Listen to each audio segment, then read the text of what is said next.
sering dipandang sebelah mata sih. Yang jelas itu. Kayak nama Ana Wijayanti, nama saya Ana Wijayanti, tapi sering diplesetin jadi Yanto gitu. Padahal nama ya gimana namanya hidup pasti ada orang modelan kayak gitu. Nggak mungkin kita nggak bisa ngendaliin kan. Apalagi kalau kayak gini itu. Saya pernah kena kasus jadi cewek yang nakalnya beneran lah. Banyak juga. Mungkin gara-gara di luar sana banyak yang memang nggak normal. Jadi jelek duluan. Jarang keluar. Ya sering keluar. Ya apalagi sekarang anak lebih sering di luar. Misal anak di rumah kerja, paling kerja tidur keluar. Itu orang-orang desa itu paling tahunya anak wira-wiri nggak jelas.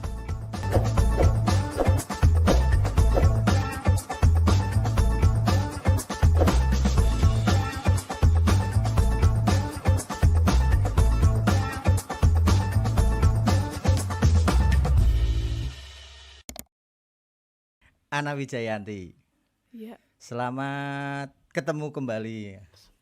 Soalnya tahu enggak Mbak Ana?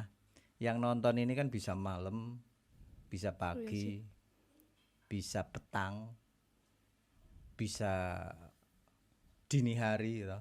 Makanya kita mengucapkan selamat semuanya. Ketemu sama Mbak Ana. Tadi saya tanya gini. Waktu saya ke Wonokasian, saya tanya ke orang. Saya hanya menyebutkan ciri-ciri terus nama. Ternyata nama Ana ning Wonokasian ora terkenal ya.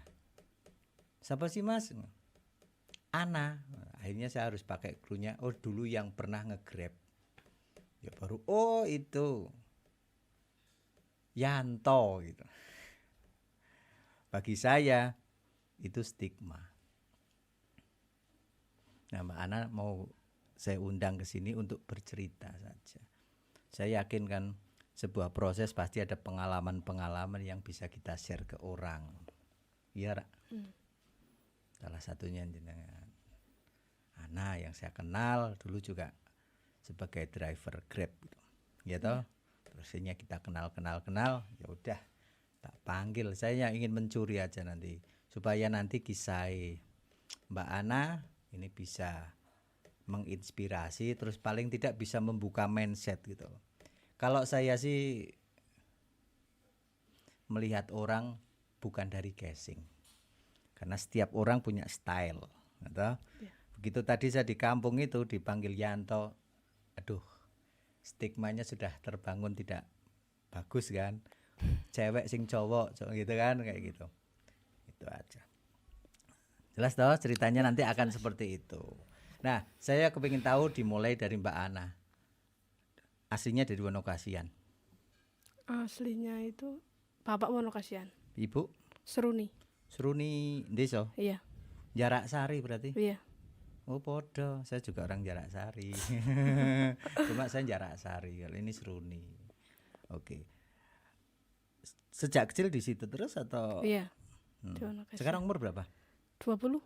Umur 20. Dari lahir dari Wonokasian sampai SD, SMP-nya di Spero. Kok tahu Pak? Kok tahu di Spero? Iya kan. Aisyah ya. Ngecek kan. Ngecek.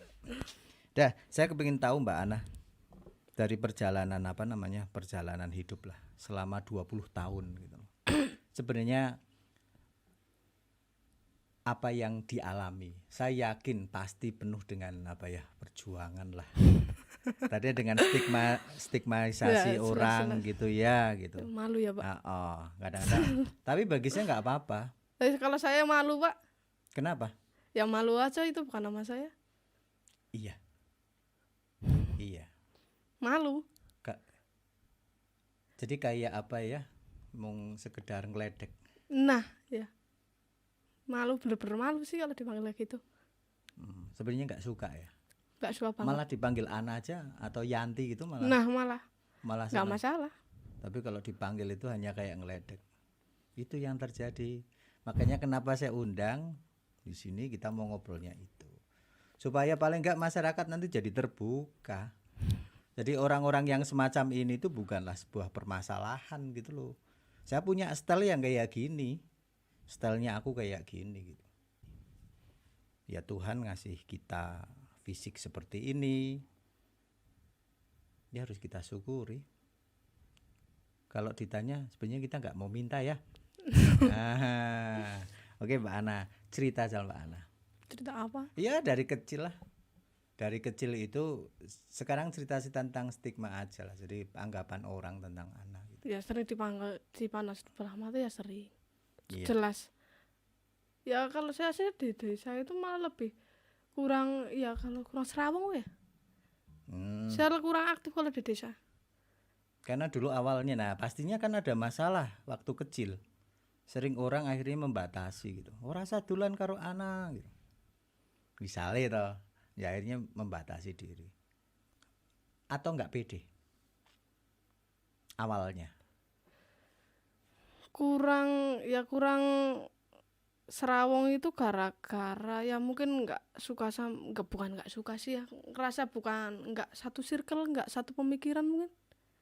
Gitu. Rasa orangnya kayak gitu ya udah sak perlunya aja gitu. Ditambah ya sering dipandang sebelah mata sih. Gitu. Yang jelas itu kayak nama Ana Wijayanti, nama saya Ana Wijayanti tapi sering diplesetin jadi Yanto gitu, padahal nama saya Ana Wijayanti. Oke, nggak masalah kalau memang yang manggil Yanto itu teman deket apa cuma ngeladekin orang jauh nggak kenal kayak begini, tapi ya tak diemin aja daripada dibilang baper apa gimana kan. Iya, memang kita harus cuek, orang sah baper. Ya iya, kalau baper ya apa kalau dikit-dikit baper ya nggak bakal maju Pak. Iya. Denger orang udah kiranya nggak suka ya udah diemin aja, nggak usah ditanggepin, sak perlunya aja. Lewat paling kalau di desa lewat ada orang ya kelamit, kalau nggak ada yang perlu nggak usah nggak perlu diomongin lah. Misal basa-basi nongkrong apa nggak jelas ya udah nggak usah. Padahal gitu sih nanggep ini. Itu yang menyebabkan jadi akhirnya kita membatasi diri gitu. Itu baru mungkin pas Ana lulus SMA baru tercipta pikiran-pikiran kayak gitu. Tapi sebelumnya sempat baper, sempat jengkel, sempat gini-gini, sempat gerundel, tapi sekarang alhamdulillah udah mulai bisa. Ya gimana namanya hidup, pasti ada orang modelan kayak gitu. Nggak mungkin kita nggak bisa ngendaliin kan. Apalagi kalau kayak gini tuh lebih, ya emang bener Pak Umar, lebih ke style. Dan mungkin kalau di kota itu lebih bisa menghargai Pak, mungkin SDM-nya ya Pak, atau gimana ya, saya kurang saya juga nggak bisa memutuskan ya. Tapi kalau di kota itu bisa menghargai, misal oh ini misal Ana pakai style kayak gini itu lebih bisa menghargai. Iya. Tapi kalau di desa enggak, dibilang aneh lah gitu. Dibilang aneh, nakal dan lain-lain. Padahal enggak ya. Ya dibilang nakal. Nakalnya itu ukurannya apa toh? Nah makanya saya tuh sering bingung Pak, sering dipandang sebelah mata kalau di desa. Padahal kalau saya di desa ibarat saya belum pernah kena kasus di desa. Bisa cek, misal saya pernah ketangkep nyuri lah di desa, apa minum miras di desa, apa pernah kesandung kasus apa di desa, itu saya belum pernah. Nakalnya itu nakal di mana? Cewek yang nakalnya beneran lah banyak juga, tapi ya, saya bingungnya di itu. Yaitu casing. Hanya kadang lihat casing, tapi kalau saya sih gini aja. Yang penting hati. Yang penting sikap gitu loh. Kalau saya cuek. Kalau saya gitu. Karena saya juga banyak punya temen yang cowok berperilakunya kayak cewek. Ada juga. Sering dibully juga. Akhirnya dia membatasi diri, karena kalau semakin banyak bergaul itu dia mental. Akan dapat bully. Ya kena mental. Makanya saya paling benci sebenarnya kalau apapun lah itu dibully. Seperti ini normal sebenarnya. Normal toh? Normal. Tapi kalau orang ngerasakan mungkin dianggap tidak normal. Iya enggak? Ana merasa normal enggak? Normal. Mungkin gara-gara di luar sana banyak yang memang nggak normal. Jadi jelek duluan. Ibaratnya nggak maido juga ya Pak sana mikir kayak gitu. Ya memang banyak di luar juga kayak gitu, banyak yang telewang-telewang kayak gitu. Tua yang namanya anak lah gitu loh. Anak kan sering bentrok sama orang tua yang kadang tidak sependapat atau justru sebenarnya ya wis lah gitu. Orang tua lebih cenderung ngasih kepercayaan ke kamu gitu. Atau ini tetangga sering ngomong anak kok nggak baik gitu. Terus orang tua kadang riwil gitu. Terus ikut mengatur gitu. Untuk orang tua anak sih tinggal bapak ya. Jadi mungkin agak nggak ribet banget ya. Oh, anak sama bapak. Kalau Ya, ibu udah nggak ada. sudah kapan? Meninggal. Anak SD kelas 5 apa ya? 5 4 saya anak lupa. Sejak kecil. Oh iya, kalau bapak ya cenderung begitu. Pasti dia akan melindungi. Ya awal sih memang iya sering selisih. Makan anak masih ada 2 kakak, tapi 2 kakak anak ini kan lebih ke open minded, percaya sama anak gitu. Oh gitu. Iyalah.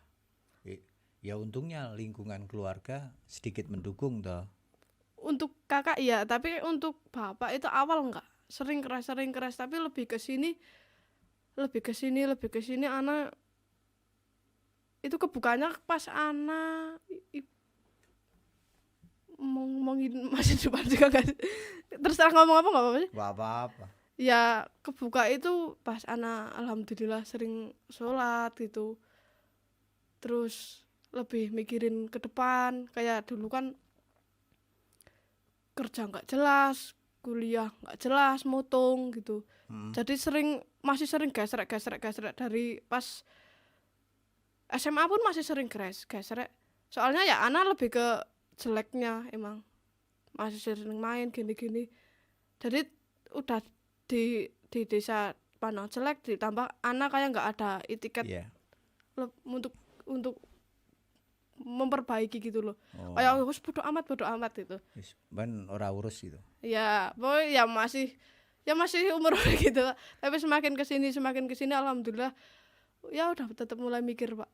Iya. Ya mungkin alhamdulillah Bapak Ana udah mulai melihat perubahan sedikit perubahan, dan sampai saat ini nggak ada bentrok sama sekali. Jadi ikut percaya juga sama anak kayak kakak anak itu kan percaya entah apapun, misal style anak kayak gini ya nggak pernah ngomongin apa-apa.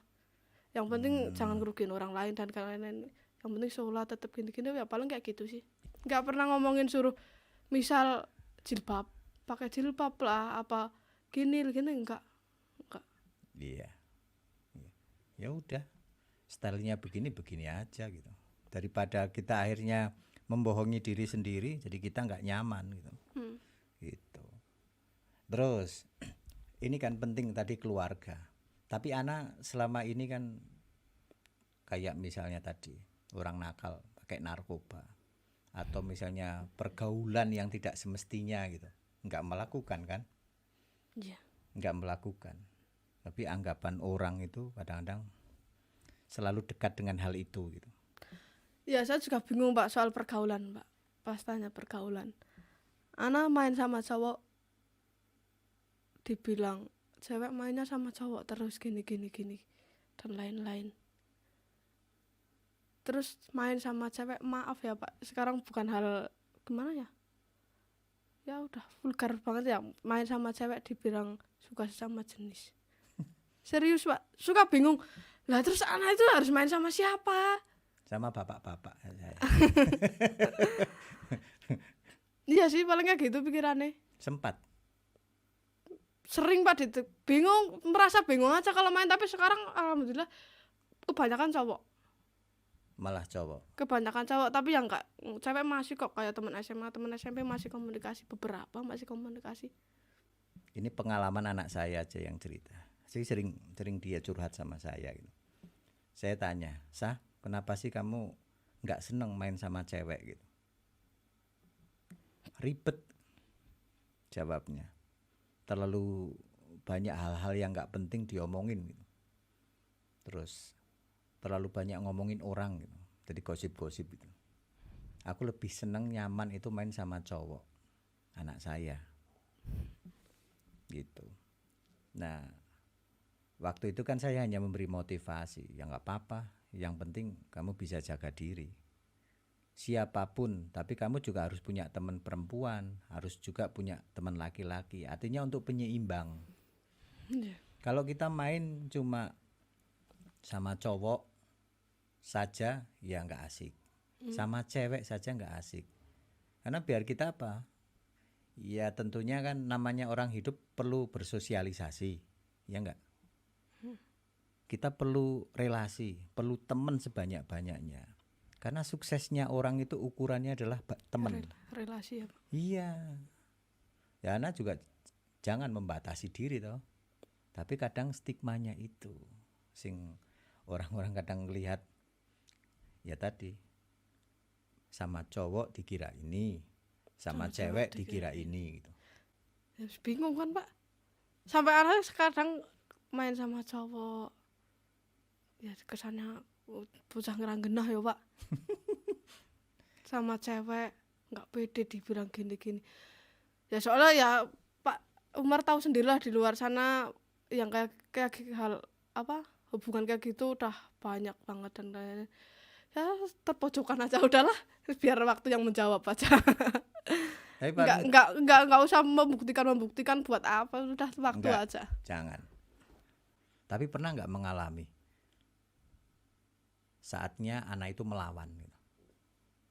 Saking apa ya jengkele pada puncak itu terus akhirnya anak harus mengungkapkan gitu loh. Belum. Melalui sikap, melalui kata-kata. Gitu. Kalau kata-kata sih belum, kalau sikap mungkin sering. Ya kayak bodo amat itu sikapnya. Kayak misal ada apa acara desa atau tetangga apa ya nggak pernah ikut-ikutan ya gitu. Cuma sekedar di rumah itu cuma ya di rumah tidur kerja keluar. Jarang keluar. Ya sering keluar. Ya apalagi sekarang anak lebih sering di luar. Misal anak di rumah kerja, paling kerja tidur keluar. Itu Pak, orang-orang desa itu paling ketahunya anak wira-wiri nggak jelas. Sekarang masih di Grab? Enggak. Berhenti? Kapan? Udah lama ya Pak. Itu udah lama banget. Apa alasannya apa sih? Waktu itu saya ngeliat kan keren gitu loh, ada cewek. Keren apanya Pak itu bingung. Enggak, keren artinya kalau saya ngelihat sebenarnya perjuangan. Iya, proses ya Pak. Iya. Ya, itu pas nge-Grab itu kan pas keluar kuliah itu. Terus bingung. Kuliah di mana sih? Dulu ambil ekstensi itu di YKPN. Jogja. Sampai semester 3. Ambil jurusan apa? Manajemen. Kok sampai keluar? Ya kesalahan aja, cuma ikut-ikutan. Karena anak itu nggak sebenarnya buat akademik itu nol bener-bener akui nol. Enggak. Iya Pak. Saya yakin dari sekian pelajaran yang ada, yang kamu pelajari dari SD sampai SMA pasti ada mata pelajaran yang kamu sukai apa?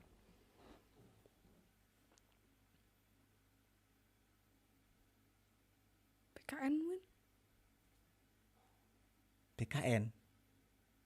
Kenapa? Pancasila loh itu. Kewarganegaraan. Nah, apa yang menjadi menarik? Dan menariknya aja ya meliputi Indonesia, hukum ya banyak lah Pak. Lebih ke sosial juga kan. Interestingnya sebenarnya di hukum. Kamu pasti lebih tertarik ke situ ya. Kepingin menolong orang. Ketika tadi mungkin dari pengalaman hidup. Jangan sampai orang rasain ya. Iya.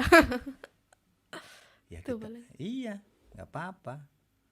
Ya sekarang ambil aja yang sesuai dengan passionnya. Gitu. Saya pun gitu. Saya harus ngajar anak-anak TK. Nah pada saat itu stigmanya juga sama. Lah guru TK dipandang rendah.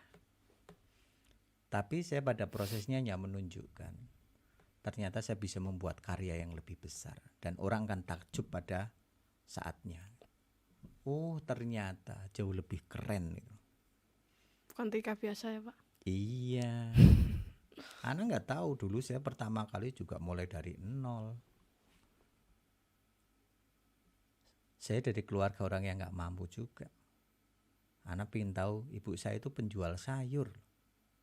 Bapak saya itu cuma pesuruh di kantor. Apa yang apa namanya, yang perlu dibanggakan gitu pada saat itu. Semua serba terbatas. Gajinya pun tidak mencukupi untuk artinya menghidupi, apalagi sampai sekolah lebih tinggi. Tapi saya hanya menunjukkan saja gitu. Oke, bapakku hanya seorang pesuruh, ibuku hanya penjual sayuran. Bakul kluban lah nek basa Wonosobone kan. Tapi di situ saya harus menunjukkan. Itu saja. Makanya termasuk anak ini kan nggak apa-apa kalau memang itu memang bukan passionnya, jangan sekali-kali gitu. Sama aja kamu menyiksa diri toh. Akhirnya kita berpura-pura. Iya. Ya udah nggak sejalan, ya udah tinggalin, cari yang baru, hal baru lagi udah. Oh ya kayak gitu ya, paling pas itu sempet tapi semua kayak gitu kok Pak, ada fase-fase kayak gitu, bingung dan lain-lain. Ya kita melakukan hal kayak berat banget. Iya gitu. Enggak kita senengi yang ngapain gitu loh. Nah begini, tapi nggak semua orang bisa kayak gitu, banyak teman-teman anak yang kelanjutin. Iya, tapi akhirnya dia juga kadang banyak juga anak-anak yang begitu selesai dia, aduh aku mau ngapain ya gitu. Nggak ada skillnya juga. Iya. Karena dulu kita sekolah itu memang tes kon jawab multi choice. Kau mangkat itu aja ya Pak. Iya, kita berangkat dengerin guru, cuma di situ sekolah itu nggak pernah dilatih kita keterampilan. Karena parameternya apa? Ya, nilai. Kita suruh ngerjain soal yang hanya tebak-tebakan tok gitu loh. Multi choice, pilihan ganda A, B, C, D gitu. Jawabannya bisa ono, dhewe kon tebak-tebakan tok gitu. Ya pola pikir kita nggak pernah dilatih. Kalau saya sih ngasih pertanyaan misalnya, menurutmu apa? Jadi bukan sebutkan sesuai dengan buku, tapi menurut anak apa gitu. Akhirnya saya bisa tahu interestingnya kamu di mana gitu. Oh sudah tinggi sekolahnya gitu, tapi bingung saya itu bakatnya apa gitu. Akhirnya cuma ikut-ikutan. Ya toh. Akhirnya itu kadang-kadang kita kerja ya cuma hanya melaksanakan rutinitas. Saya bekerja merdeka kan. Kesimpulannya nggak semua orang rasa bahagia ya Pak. Saya justru bahagia yang sekarang. Iya, kalau kayak gitu kan banyak yang cuma kerja, kuliah, tapi kan mereka nggak mikirin sendirinya itu bahagia apa enggak, ngambil keputusan itu. Iya, cuma awalnya sih mungkin pertentangan banyak, iya enggak? Anak ketika memutuskan itu juga mungkin banyak orang yang menyesalkan, eman-emanan gitu ya, iya enggak? Tapi dari situ anak bisa kebuka semua Pak. Iya. Karena dari putus kuliah jadi mikir terus, ini udah hidup anak udah nggak ya Pak, mau gimana anak itu udah anak itu nggak ngandelin siapa lagi. Iya. Sekarang tanya, Ana merasa punya bakat di apa coba? Tak tanya. Jualan. Jualan yang seperti apa? Jualannya seperti online, lebih ke online ya, lebih ke online. Kalau yang apa langsung itu jualan. Terus hobi, kalau hobi sepeda Pak. Hobi? Apalagi hobinya sepeda. Loh kalau misalnya kita tadi jualan, ada hubungannya sepeda dengan hobi gitu loh maksudnya. Ada hubungannya dengan hobi kan lebih asik. Dunianya kita itu kan seolah-olah dunia. Kayak saya di grafis, didesain. Dia nggak harus melulu yang namanya bisa grafis kudu golek duit ning bidang grafis. Tapi ini hanya untuk aktualisasi gitu. Kita kan butuh toh, termasuk di sini. Tadi Anang lihat saya bikin opening, bikin ini di studio ini kan. Saya kira di sini serius toh. Serius enggak? Enggak.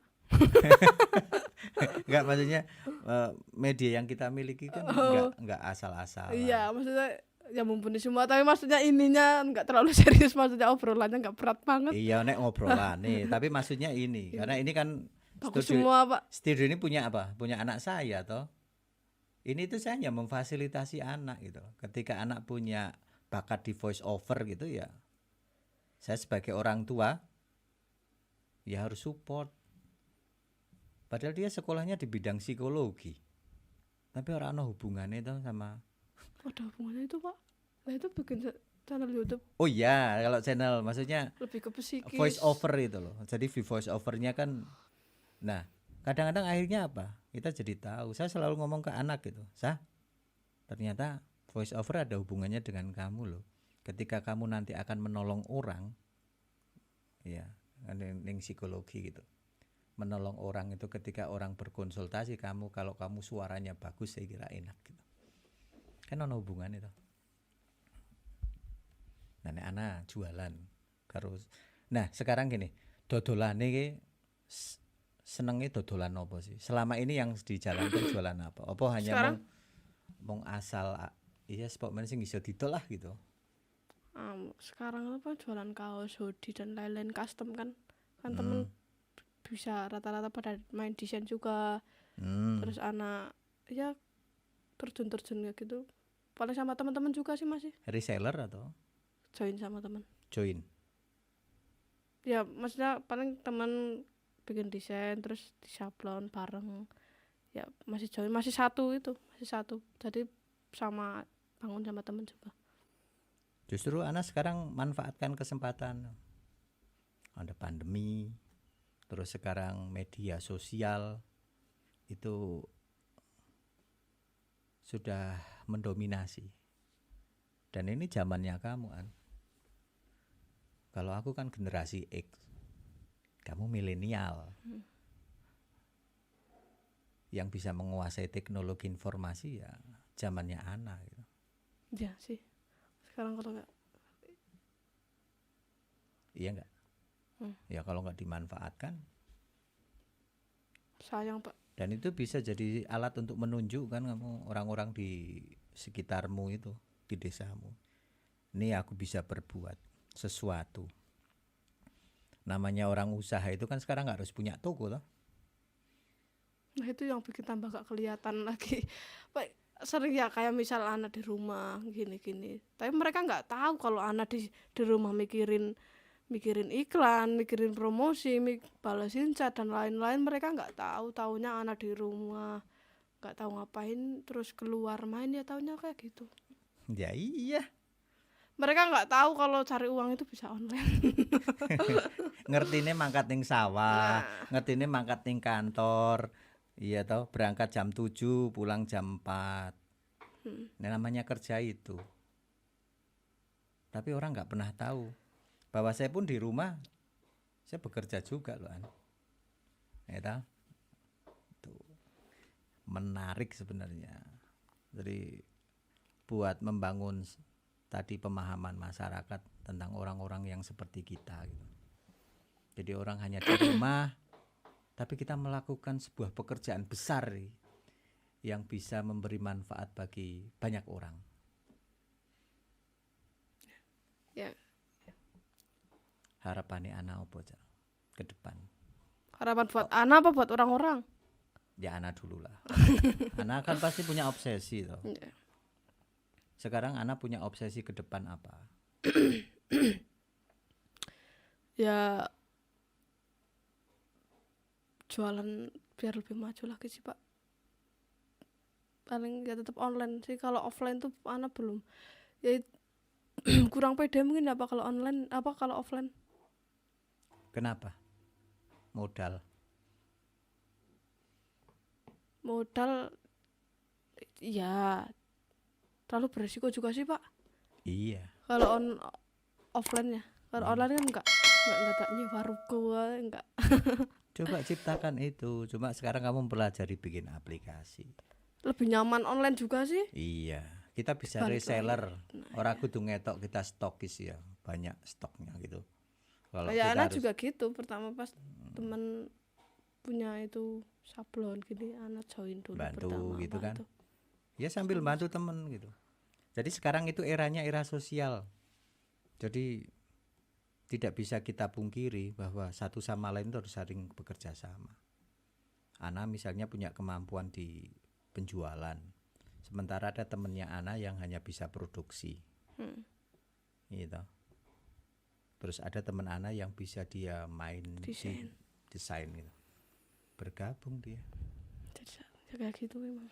Hidup semua enggak? Hidup semua. Tapi kalau terus namanya reseller pada ikut kebantu juga ya Pak. Tapi namanya pengusaha kadang-kadang wis dipek kabeh. Rakus. Kamu nek mau tegel sama rakus bisa cepet kaya kamu.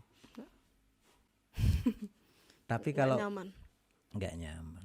Wong kita itu sebagai makhluk sosial kok. Iya enggak? Aku pun juga gitu ngerasakan. Oh ternyata memang kita butuh orang lain.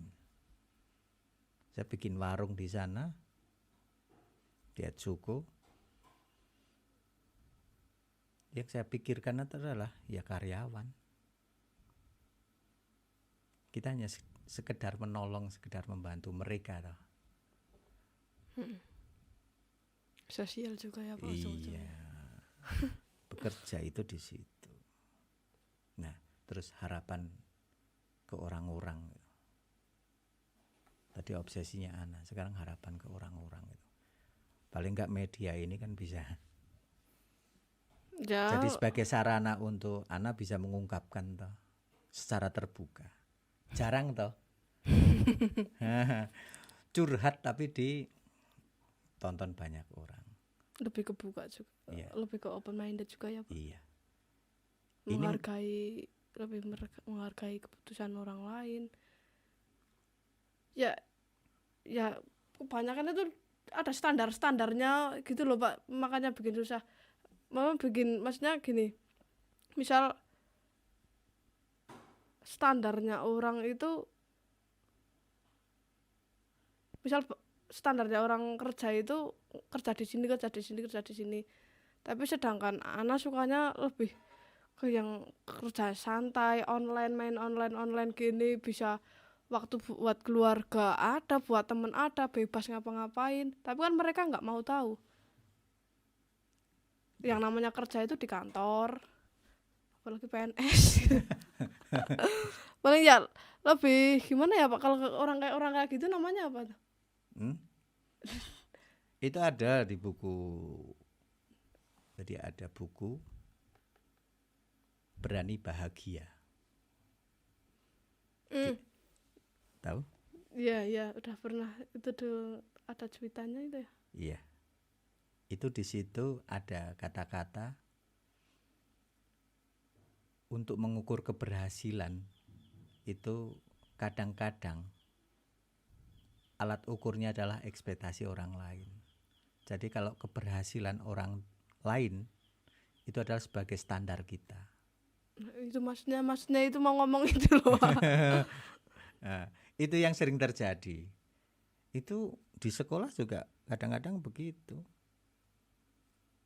Dikotomi, anak pinter, anak nakal, anak bodoh. Itu sudah diciptakan loh sejak sekolah loh. Merasakan nggak Ana? Tempat duduk saja sudah berpengaruh. Sing ning ngarep pinter, saya mburi sing iya enggak? Dan ini mindset yang sudah dibangun selama ini. Itu yang terjadi. Makanya kita sekarang menghadapi ketika kita idealis sering dianggaplah aneh. Ya emang sering dianggap aneh. Ya idealis itu mementingkan kebahagiaan sendiri aja ya Pak. Maksudnya ya ini dianggap dianggap lebih dianggap sih emang. padahal idealisme kita sebenarnya tidak lepas juga dari orang lain. Karena keberadaan kita itu mengisi kekurangan loh. Manusia kan nggak sempurna. Nah orang idealis ini itu udah banyak dicontohkan.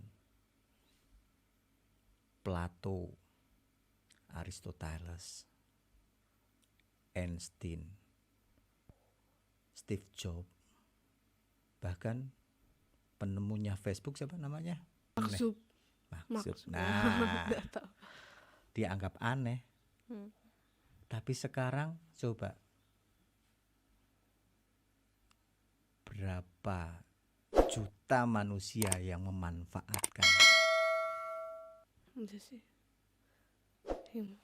Bahkan itu Facebook itu kalau buat apa Pak?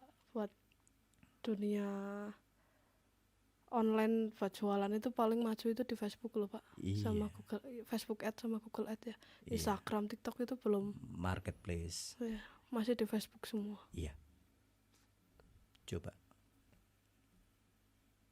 Awalnya dari idealisme, dia hanya membuat komunitas kecil. Sekarang menjadi perusahaan yang